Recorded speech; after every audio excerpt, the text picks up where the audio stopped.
بسم الله الرحمن الرحيم الحمد لله رب العالمين والصلاة والسلام على نبينا محمد وعلى آله وسلم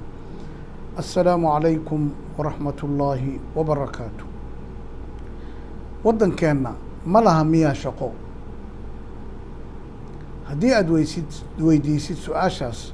دلنتا كودغان ودنك غديهيسا oon meelna uga bixin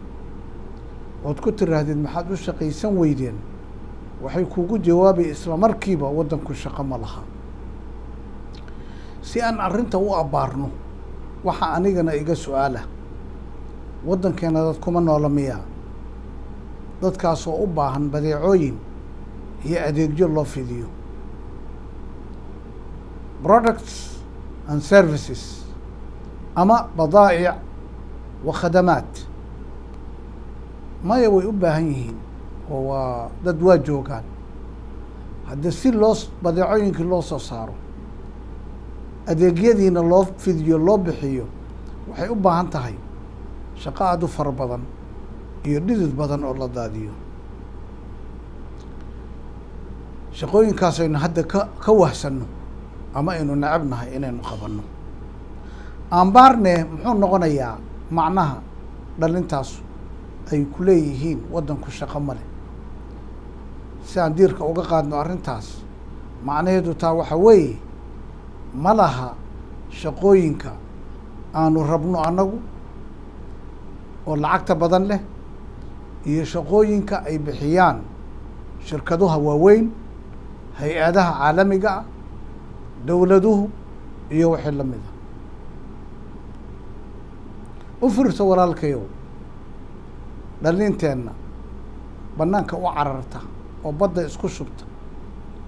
say u gaaraan yurub maraykanka carabaha tahriiba dhibaato badan nafsadooda ku halliga markay xagga gaaraan mashaqo u qalanta ayay ka shaqeeyaan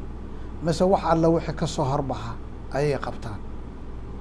qaarkood suxuun bay makhaayadaha ama baararka ka dhaqaan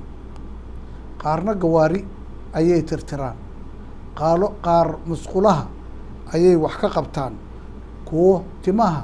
ayay jaraan kuwana daaro la dhisayo dhib badan bay ka shaqeeyaan iyo wixii la mid a waxaasoo dhan ceeb maaha oo shaqooyinka in la qabto ceeb maaha markaad ka fog tahay waddanka oo waddan bannaanka aada joogtid laakiin waddanka gudihiisa wiilkii dhallinyaradaha wuxuu ku leeyahay war ma in la ii gabyaha rabtaa markaan shaqadaa qabanayo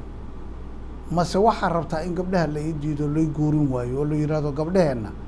ma geydid arrinta ceebta iyadaa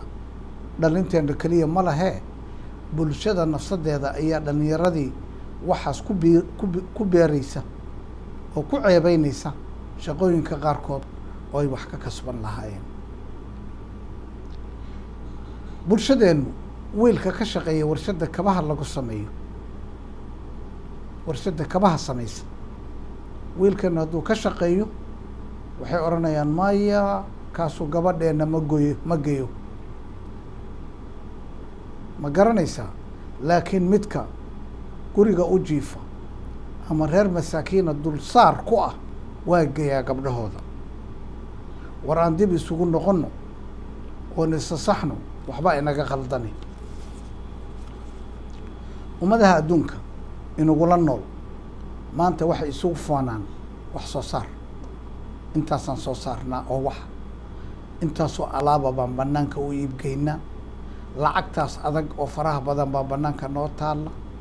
meelo badan oo qurux badan oo waddamadooda ku yaalla ay dadka u soo bandhigaan si loogu soo dalxiis tago halkaasna ay uga kasbadaan lacag aada iyo aada u fara badan haddee daawade ogow waxaasoo shaqo ah iskama imani dad baa dhidid u daadshay waa saacado badan ku bixiyey hawsha aynu ka wahsanno ama ka faanana u dhardhigtay oo damcay inay qabtaan ugu dambeyn dhalinta waddanka gudaheeda joogta waxaan u soo jeedinayaa shaqo ceeb ma aha waxaa ceeba mashaqaysti u soo bareera oo qabta shaqo kasta oo wax idinka soo gelayaan. shaqooyinkaasu ha noqdo timajar, ha noqdo kaba samayn, ha noqdo dhar tolid, ha noqdo ma garanaysaa xoolo qalid iyo wixii la mida. marka wax kasbataan hadhow oo lacag yeelataan, gabdhaha waxaan shaki lahayn oo hubaal ah in laydinku baryi doono, dadkuna eegi maayaan meeshaad lacagta ka keenteen. markaas lacagta uun ayaa u daran. waa ta kale ah haddayba dhacdo inaad shaqo aad ku dhaqaaqdaan aada weydaan oo albaabadu ay soo xirmaan,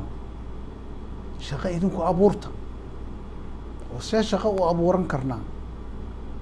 waxaad u aruurinaysaan intii isku dookaba, ama intii isku tacliinaba, ama intii iskabi kartaba isu taga. mid waa injineer, mid waa xisaabiye, mid suuqu yaqaanaa, mid wacwaka ah. isu taga oo waxaa samaysataan wax shirkad oo kale ah. wixii maal aada heli kartaan, wixii aad deynsan kartaan, wixii aad deeq ku heli kartaan, urursada wax shaqa oo aad markaa wax ka kasbanaysaan na samaysta, idinkoon cid kale isku tiirinayn. waxaadna ku dartaan shaqo badan, waxaad ku dartaan ammaano, waxaad ku dartaan ma garanaysaa alle kaalmaysi iyo baryo. marka waxaa dhici karaysa shirkaddii ay aasaaseen laba qof ama 3 qof ay aasaaseen bari inay noqoto mid waddanka laga yaqaan oo shaqaalaysiisa dad aad u fara badan oo dhalinyaro ah oo bannaanka u carari lahaa oo shaqo ka doonan lahaa, ama haddaba shaqooyinka qaarkood ka faana ama ka wahsada. taasu marka waa iga talo. shaqada waa la abuurtaa. haddii aadan heli karin waa inaad abuurataa. ma garanaysa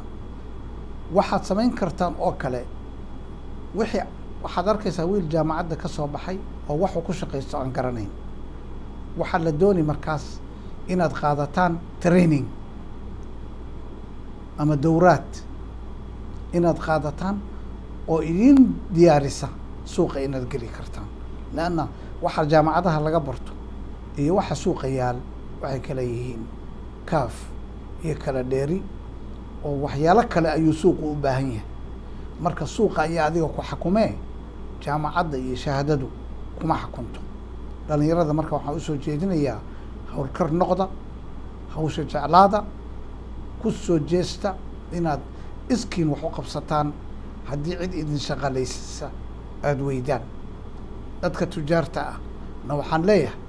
badeecadaha aad ka soo raraysaan Dubay iyo meelaha kale waxaa dhici karta in lagu samayn karo waddankeena. marka keena dad khubaro ah oo shaqooyinkan yaqaana, say dhalinteenuna ay uga bartaan. intaas ayaan kusoo koobaya warkayga. wallahu subxaanahu wa tacaala aclam.